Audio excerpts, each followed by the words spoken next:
गवादर में जारी हक दो बलूचिस्तान तहरीक की हिमायत में कराची की आवाम भी सड़कों पर निकल आए। जहांगीर रोड के इलाके में हक दो बलूचिस्तान तहरीक की हिमायत में रैली निकाली गई, जिसके शुरा ने बैनर्स और प्ले कार्ड्स उठा रखे थे, जिन पर माही गिरों समेत बलूचिस्तान के हवाले से नारे दर्ज थे। रैली के शुरा से खिताब करते हुए मौलाना हिदायतुर रहमान बलोच ने कहा कि जब भी बलूचिस्तान में जुल्म हुआ, कराची की आवाम ने जुल्म और नाइंसाफी के खिलाफ आवाज बुलंद की। 70 साल से बलूचिस्तान का इस्तेहसाल किया जा रहा है। उन्होंने कहा कि गवादर में एहतजाजी तहरीक के खिलाफ साजिश के तहत माहीगीरों को लड़ाया जा रहा है। सिंध के माहीगीरों समेत तमाम तबकात को चाहिए कि वो हमारा साथ दें। मौलाना हिदायतुर रहमान बलोच ने ऐलान किया कि वो बहुत जल्द कराची भी आएंगे।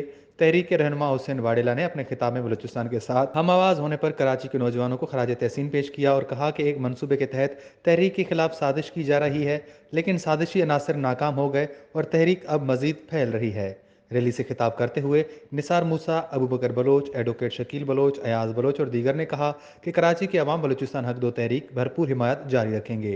उन्होंने मुतालबा किया कि लापता अफराद को बाजियाब कराया जाए, सिक्योरिटी के नाम पर माहीगिरों की तजलील का सिलसिला बंद किया जाए, बलूचिस्तान समेत कराची के बलोच इलाकों में मंशियात का कारोबार बंद कराए जाएँ। वश न्यूज़, कराची।